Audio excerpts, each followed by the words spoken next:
ನಮಸ್ಕಾರ, ಶುಭ ಸಂಜೆ ಪ್ರೀತಿಯ ವೀಕ್ಷಕರೆಲ್ಲರಿಗೂ ಸಂಕಲ್ಪ ಸಿದ್ಧಿ ಕಾರ್ಯಕ್ರಮಕ್ಕೆ ಆತ್ಮೀಯ ಪ್ರೀತಿಯ ಸ್ವಾಗತ ಹೇಳ್ತಾ ಇರೋದು ನಾನು ಅನುಷಾ. ಸೊ ಫಸ್ಟ್ ಟೈಮ್ ನಮ್ಮ ಚಾನಲ್ ವೀಕ್ಷಿಸ್ತಾ ಇದ್ದೀರಾ ಅಂತಂದ್ರೆ ಈಗಲೇ ನಮ್ಮ ಚಾನಲ್ನ ಸಬ್ಸ್ಕ್ರೈಬ್ ಮಾಡಿ, ನಮ್ಮ ವಿಡಿಯೋಸ್ನ ಲೈಕ್ ಮಾಡಿ. ಇನ್ನು ಪ್ರತಿ ವಿಡಿಯೋಸಲ್ಲೂ ಕೂಡ ಸಂಪೂರ್ಣವಾಗಿರುವಂಥ ಮಾಹಿತಿ ಹಾಗೆ ಮಾರ್ಗದರ್ಶನ ನೀಡುವಂಥ ಸ್ಪಿರಿಚುವಲ್ ಗುರು ಡಾಕ್ಟರ್ ವಿಷ್ಣುದತ್ತ ಗುರುಜಿ ಅವರಿದ್ದಾರೆ. ಬನ್ನಿ ಗುರುಗಳನ್ನ ಕಾರ್ಯಕ್ರಮಕ್ಕೆ ಬರಮಾಡ್ಕೊಳ್ಳೋಣ. ನಮಸ್ತೆ ಗುರುಗಳೇ, ಕಾರ್ಯಕ್ರಮಕ್ಕೆ ಆತ್ಮೀಯ ಸ್ವಾಗತ.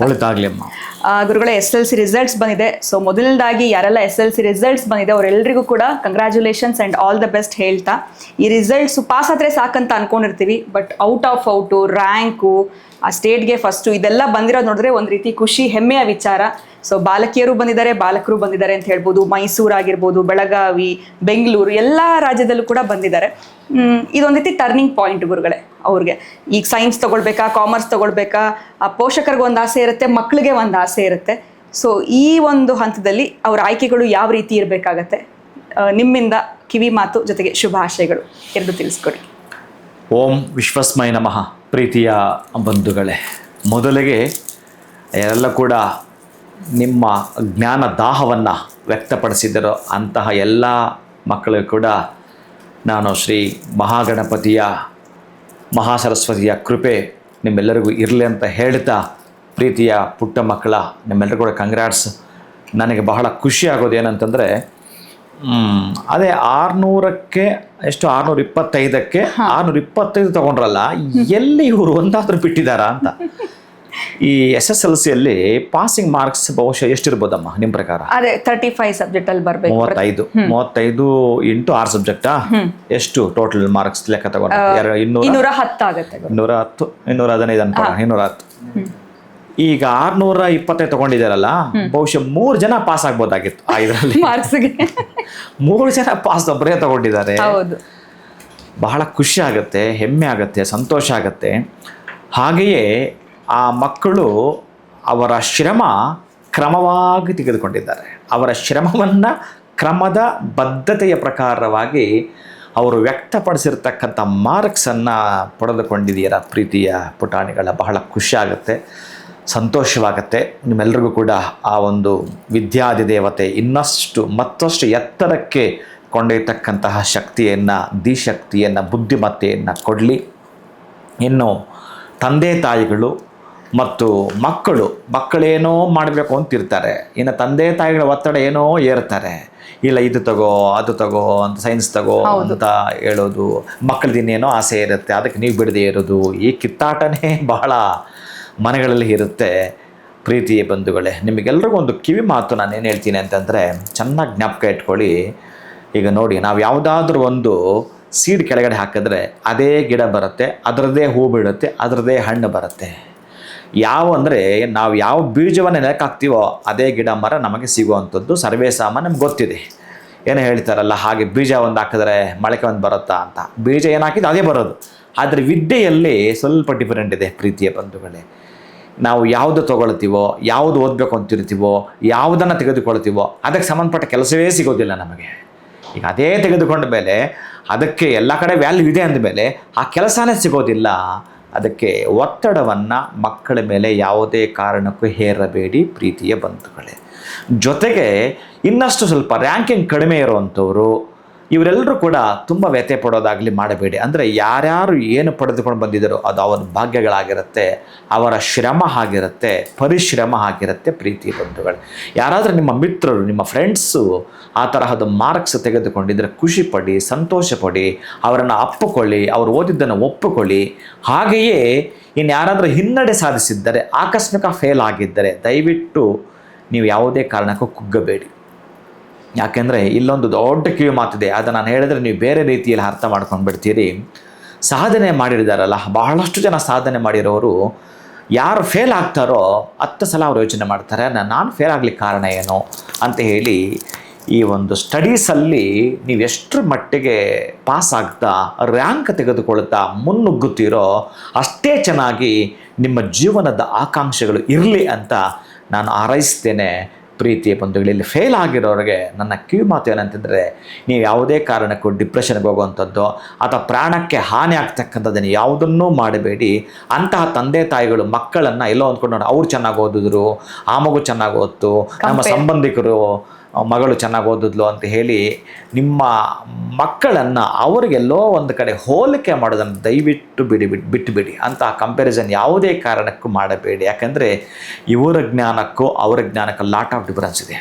ಆಮೇಲೆ ನಾನು ಓದದೇ ಇರುವಂಥವ್ರು ಒಂದು ದಿವಸ ಆ ಪಟ್ಟಿ ನಿಮಗೆ ಕೊಡ್ತೀನಿ. ಬಹುಶಃ ಅಬ್ರಹಾಂ ಲಿಂಕನ್ನಿಂದ ಹಿಡಿದು ಸಚಿನ್ ತೆಂಡೂಲ್ಕರಿಂದ ಹಿಡಿದು ಈಗ ಅಂಬಾನಿಯಿಂದ ಹಿಡಿದು ಅದಾನಿಯಿಂದ ಹಿಡಿದು ಇವರು ಯಾರು ಕೂಡ ಪೂರ್ಣ ವಿದ್ಯಾವಂತರಲ್ಲವೇ ಅಲ್ಲ.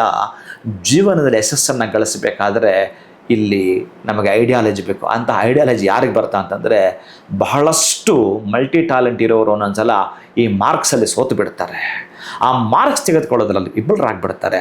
ಅದನ್ನೇ ದೊಡ್ಡ ದುರಂತ ಅಂತ ಹೇಳಿ ತಲೆ ಮೇಲೆ ದೊಡ್ಡ ಬೆಟ್ಟ ಇಟ್ಕೊಂಡು ಕೂತು ಬಿಡತಕ್ಕಂಥದ್ದು ಅಷ್ಟು ಸಮಂಜಸವಲ್ಲ ನನ್ನ ಪ್ರೀತಿಯ ಬಂಧುಗಳೇ. ಅದಕ್ಕೆ ನಿಮ್ಮ ಜ್ಞಾನವನ್ನು ವಿಸ್ತಾರ ಮಾಡಿ, ನಿಮ್ಮ ಜ್ಞಾನವನ್ನು ಸವಿಸ್ತಾರ ಮಾಡಿ. ಏನು ಮಾಡಬೇಕು ಅನ್ನೋದನ್ನು ಮತ್ತೊಮ್ಮೆ ನೀವು ಲಾಂಗ್ ಜಂಪ್ ಮಾಡಬೇಕಾದ್ರೆ ಹಿಂದಕ್ಕೆ ಬರಬೇಕಲ್ಲ. ಹಾಗೆ ನಾನು ಮಾರ್ಕ್ಸ್ ಈ ಸಬ್ಜೆಕ್ಟಲ್ಲಿ ಯಾಕೆ ತೆಗೆದುಕೊಳ್ಳಲಿಲ್ಲ, ನಾನು ಹಾಕಿದ ಎಫರ್ಟ್ಗೆ ಇವ್ರು ಕೊಟ್ಟಿಲ್ವಾ ಅಂತ ನಮ್ಮ ಹುಡುಗ ಒಬ್ಬ ಇದ್ದ. ಏನೋ ನೀನು ಇಷ್ಟು ಮಾರ್ಕ್ಸ್ ತೊಗೊಂಡಿದ್ದೀಯಾ, ಇಷ್ಟು ನಾನೇನೋ ಬರೆದಿದ್ದೀನಿ, ಅವ್ರು ಕೊಡಬೇಕಲ್ಲ, ಕೊಡೋರು ಕೊಟ್ಟಿಲ್ಲ ನಾನೇನು ಮಾಡಲಿ ಅಂತಾನೆ. ಹಾಗೆ ಆಮೇಲೆ ನಮ್ಮ ಹುಡುಗ ಒಂದು ಪ್ರಶಾಂತ್ ಅಂತ ಒಂದು ಹುಡುಗ, ಅವರ ಅಪ್ಪ ಅಮ್ಮ ಇಬ್ಬರು ಬಂದಿದ್ದರು. ಗುರುಗಳೇ ನಮ್ಮ ಮಗ ಪಾಸ್ ಆಗಿಬಿಟ್ಟು ಸಾಕು ಗುರುಗಳೇ, ಅಂದರೆ ಅವನು 100ಕ್ಕೆ 100 ಫೇಲ್ ಆಗ್ತಾನೆ. ಅವ್ರ ಅಮ್ಮನೂ 10 ಸಲ ಹೇಳ್ತಾಳೆ, ಇಲ್ಲ ಗುರುಗಳ ಅವನು ಈ ಸಲ ನಮಗೆ ಗೊತ್ತಿಲ್ಲ, ಕೊನೆ ಪಕ್ಷ 2 ಅಟೆಂಪ್ಟ್ಗಾದರೂ ಅವ್ನು ಪಾಸ್ ಆದರೆ ಸಾಕು. ಅಂದರೆ ಅವನು ಓದಲ್ಲ, ಅವ್ನು ರೂಢಾಗಿ ಮಾತಾಡ್ತಾನೆ, ಟೀಚರ್ನೆಲ್ಲ ಏನೇನೋ ರೀತಿಯಲ್ಲಿ ಕೆಟ್ಟದಾಗಿ ಮಾತಾಡ್ತಾನೆ, ಅವನು ತುಂಬ ಅವನ ವರ್ತನೆಗಳೇ ಸರಿಯಿಲ್ಲ. ಆರಾಮ ಕೊನೆ ಪಕ್ಷ ಪಾಸ್ ಆಗಿಬಿಟ್ರೆ ಅದೇ ನಮ್ಗೆ ದೊಡ್ಡ ಬೆಟ್ಟ ಅಂತ ಅವ್ರು ಅಂದರು. ನಾನು ಆ ಹುಡುಗ ಜಾತಕ ನೋಡ್ತೀನಿ, ಹಾಗೇನು ಕಾಣ್ತಾ ಇಲ್ಲ, ಸ್ವಲ್ಪ ತುಂಟ ನಿಜ. ಆದರೆ ಇವನೇನು ಮಾಡೋದು ಅಂತೇಳಿ ಒಂದು ಕೌನ್ಸ್ಲಿಂಗ್ ಮಾಡಿ ಅವನಿಗೊಂದು ಪಂಚಮ ಸ್ಥಾನಕ್ಕೆ ಸಂಬಂಧಪಡೋದು, ಪೂರ್ವ ಪುಣ್ಯ ಸ್ಥಾನಕ್ಕೆ ಸಂಬಂಧಪಡುವಂಥ ಗ್ರಹ ಒಂದಷ್ಟು ಡಿಗ್ರಿಗಳು ಕಡಿಮೆ ಇತ್ತು.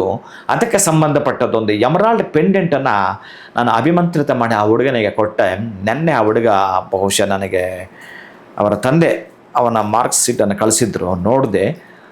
520-525 ಬಂದಿದೆ. ಅವನು ಪಾಸ್ ಆದರೆ ಸಾಕು, ಆಗಲ್ಲ ಅಂತಂದವರು. ಆಮೇಲೆ ಅವರುಗಳು ಬಹಳ ಖುಷಿಪಟ್ಟರು. ಎಷ್ಟು ಅಂತಂದರೆ, ಗುರುಗಳೇ ಇದೆಲ್ಲ ನೀವು ಮಾಡಿದ್ದೆ, ನಾನು ಅಲ್ವೇ ಅಲ್ಲ ಕಣ, ನಾನು ನಿಮಿತ್ತ ಮಾತ್ರ. ನೀವು ಹುಡುಗನ ಅಷ್ಟಾಗಿ ನೀವು ಕೊನೆಗೆ ಹಾಕ್ಬಿಟ್ಟಿದ್ರಿ ಫೇಲ್ ಅಂತ.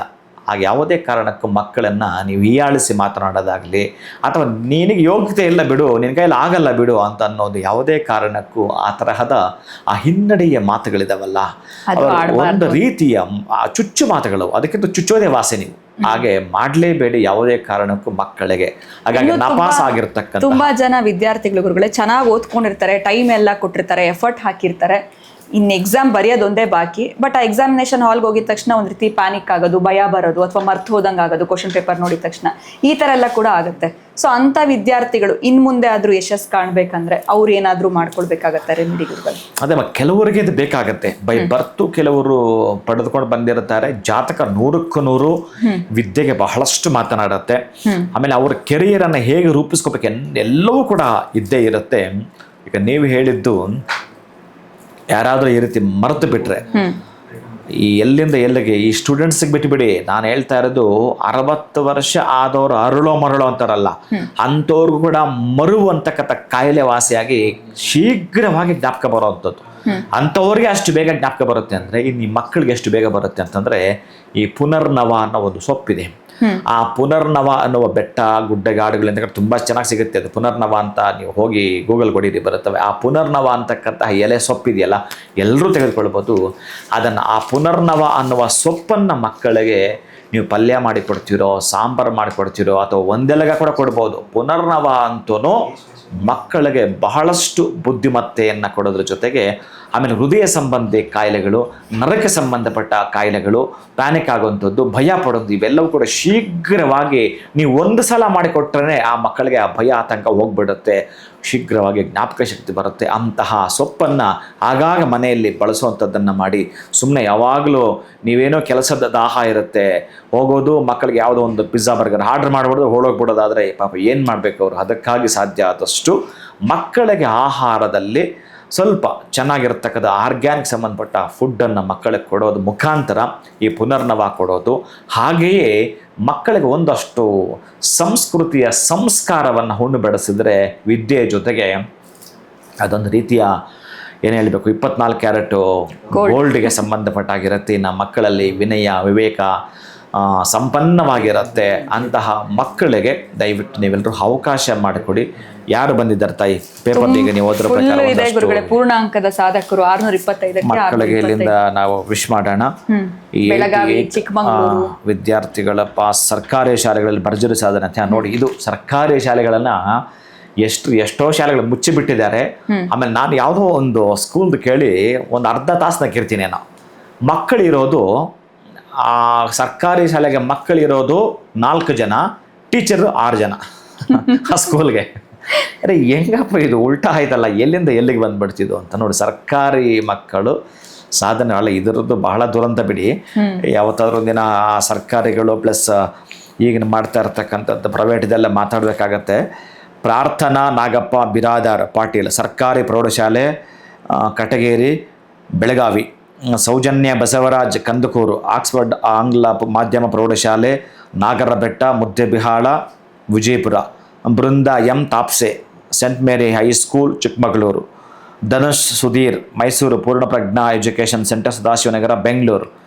ನಿಮ್ಮೆಲ್ಲರೂ ಕೂಡ ಕಂಗ್ರಾಟ್ಸ್ ಪ್ರೀತಿಯ ಪುಟಾಣಿಗಳ. ಮತ್ತು ಸುಖದೇವ್ ಭರತ್ ಪ್ರೀತಮ್ ಪೂಜಾರಿ, ಹೀಗೆ ನೋಡಿ ಎಷ್ಟು ಮಕ್ಕಳೆಲ್ಲ ಕೂಡ ಬಹಳ ಹೆಚ್ಚಿಗೆ ಹೆಣ್ಣು ಮಕ್ಕಳೇ ಮೇಲುಗೈಯನ್ನು ಸಾಧಿಸಿದ್ದಾರೆ ಈ ಒಂದು SSLC ಎಕ್ಸಾಮಲ್ಲಿ.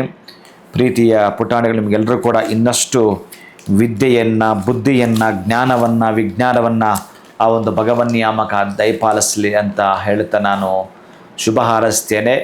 ನಿಮ್ಮ ಮುಂದಿನ ಎಜುಕೇಷನ್ ಕೂಡ ಅಷ್ಟೇ ಪ್ರೀತಿಯ ಬಂಧುಗಳು. ನಿಮಗೆ ಮಾತ್ರ ಇದಕ್ಕೆ ಈ ಮಾತು. ಮಕ್ಕಳಿಗೆ ಏನು ಆಸೆ ಇರುತ್ತೋ, ಯಾಕೆ ಆಸೆ ಇರುತ್ತೆ ಅಂತ ಸ್ವಲ್ಪ ನೀವು ಗಮನಿಸಬೇಕು. ಆ ಮಕ್ಕಳ ಆಯ್ಕೆ ಅನ್ನೋದು ಏನು ಮಾಡ್ಕೊಳ್ತಾರೋ ಅದೇ ಇನ್ನರ್ ಸೈಡ್ ಕೆಲಸ ಮಾಡುತ್ತೆ. ಅದೇ ಆ ಮಕ್ಕಳಿಗೆ ಸಂಬಂಧಪಟ್ಟ ಜಾತಕದಲ್ಲಿ ಇರುತ್ತೆ.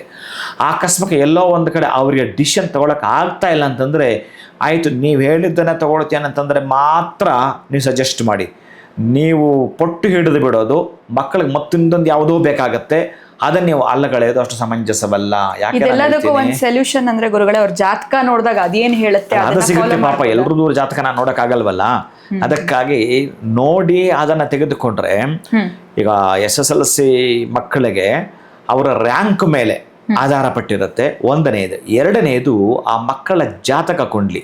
ಮೂರನೇದು ಅಟ್ ಪ್ರೆಸೆಂಟ್ ದಶಾಭುಕ್ತಿ, ಎಷ್ಟು ವರ್ಷ ಇನ್ನು ಹೈಯರ್ ಎಜುಕೇಷನ್ಗೆ ಇವರಿಗೆ ಎಷ್ಟು ವರ್ಷಗಳ ದಶೆ ಹೆಂಗಿದೆ, ಪಾಪಗ್ರಹಗಳಿದೆಯಾ ಶುಭಗ್ರಹಗಳಿದೆಯಾ, ಆಮೇಲೆ ಲಗ್ನದಿಂದ 2ನೇ ಮನೆಯ ಮುಖ್ಯ, ಆಮೇಲೆ ಲಗ್ನದಿಂದ 5ನೇ ಮನೆ ಬಹಳ ಮುಖ್ಯ, ಅದಕ್ಕಿಂತಲೂ 6 ಮತ್ತು 9 ಮತ್ತೂ ಮುಖ್ಯ. ಹೀಗೆ ಹೇಳ್ತಾ ಬರ್ತಾನೆ. ಎಜುಕೇಷನ್ ವೈಸು ಮಕ್ಕಳ ಸಚ್ಚಿಂತನೆ ಏನಿರುತ್ತೋ ಅದೇ ಇಂಡಿಕೇಶನ್ ಇರುತ್ತೆ. ಆ ಮಕ್ಕಳಿಗೆ ಸೂಚ್ಯಾಂಕವನ್ನು ಅಂದರೆ ಮಾರ್ಗಸೂಚಿ ತೋರಿಸ್ತಾನೆ ಇರುತ್ತೆ. ನೀವು ಅದನ್ನು ಕಟ್ ಮಾಡಿ ಬಲವಂತವಾಗಿ ಯಾರೋ ಏನೋ ನಿಮ್ಮವ್ರು ಯಾರೋ ಮಾಡ್ತಿರ್ತಾರೆ, ನಿಮ್ಮ ಬಂಧುಗಳೇನೋ ಮಾಡ್ತಿರ್ತಾರೆ, ಅದನ್ನೇ ಕೊಡಿಸ್ಬೇಕು, ಡಾಕ್ಟ್ರ್ ಮಾಡಿಬಿಡಬೇಕು. ಆ ಮಗುಗೆ ಇಂಜಿನಿಯರಿಂಗ್ ಇಷ್ಟ ಇರುತ್ತೆ, ನೀವು ಡಾಕ್ಟ್ರು ಅಂತೀರಿ. ಏನೋ ಅದೊಂದು ನಿಮಗೆ ಮನಸ್ಸಲ್ಲಿ ಇದ್ದುಬಿಡುತ್ತೆ. ಅದನ್ನು ಯಾರೋ ಮಾಡಿದ್ದನ್ನು ತಲೆಗೆ ಹಾಕ್ಕೊಂಡು ಒತ್ತಡವನ್ನು ಹೇರಬೇಡಿ ಮಕ್ಕಳ ಮೇಲೆ ಪ್ರೀತಿಯ ಬಂಧುಗಳೇ.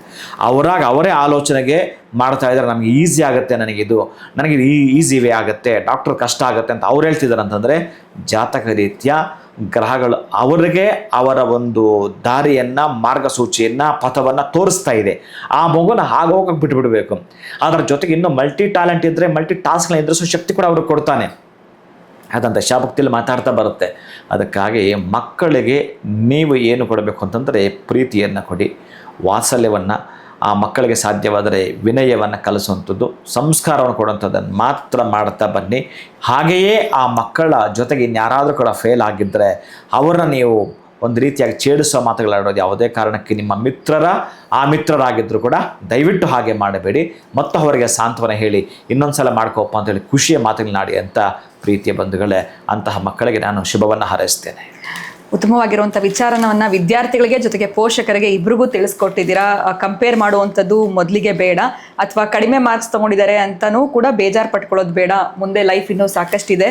ಬಟ್ ಇದೊಂದು ರೀತಿ ಟರ್ನಿಂಗ್ ಪಾಯಿಂಟ್ ಆಗಿರೋದ್ರಿಂದ ಇವಾಗ ಆಯ್ಕೆ ಮಾಡುವಂಥದ್ದು ತುಂಬ ಉತ್ತಮ ಅಂತ ತಿಳಿಸಿದ್ರಿ. ಸೊ ಪೇರೆಂಟ್ಸ್ ಪ್ರೆಷರ್ ಕೂಡ ಹಾಕ್ಬೇಡಿ, ಮಕ್ಕಳಿಗೆ ಏನು ಇಷ್ಟ ಇರುತ್ತೆ ಎರಡನ್ನೂ ನೋಡಿ ಒಂದು ಒಳ್ಳೆ ಕಾಂಬಿನೇಷನ್ನ ಕೊಡಿಸೋದು ಉತ್ತಮ ಅನ್ನೋದ್ರ ಬಗ್ಗೆ ತಿಳಿಸ್ಕೊಟ್ರಿ ಗುರುಗಳೇ. ಇಷ್ಟೆಲ್ಲ ವಿಚಾರವನ್ನ ತಿಳಿಸ್ಕೊಟ್ರಿ, ಇನ್ನು ಮಕ್ಕಳಿಗೆ ವಿಶಸ್ ಕೂಡ ಮಾಡಿದಿರಾ. ಬಹಳ ಧನ್ಯವಾದಗಳು. ನಮಸ್ಕಾರ. ಹರೇ ಶ್ರೀನಿವಾಸ. ಸೊ ಮತ್ತೊಮ್ಮೆ SLC ರಿಸಲ್ಟ್ಸ್ ಬಂದಿರೋರೆಲ್ಲರಿಗೂ ಕೂಡ ಕಂಗ್ರ್ಯಾಚುಲೇಷನ್ಸ್ ಹೇಳ್ತಾ, ನಿಮ್ಮ ಮುಂದಿನ ಸ್ಟೆಪ್ನ ನೀವು ಎಷ್ಟು ಸೇಫ್ ಆಗಿ ಆಯ್ಕೆ ಮಾಡ್ಕೊಳ್ಬೇಕು ಅನ್ನೋದ್ರ ಬಗ್ಗೆ ಗುರುಗಳು ತಮಗೆ ತಿಳಿಸ್ಕೊಟ್ಟಿದ್ದಾರೆ. Wish you all the best ಅಂತ ಹೇಳ್ತಾ ಇವತ್ತಿನ ವಿಡಿಯೋನ ಮುಗಿಸುವಂತಹ ಸಮಯ ಆಗಿದೆ. ನಮಸ್ಕಾರ.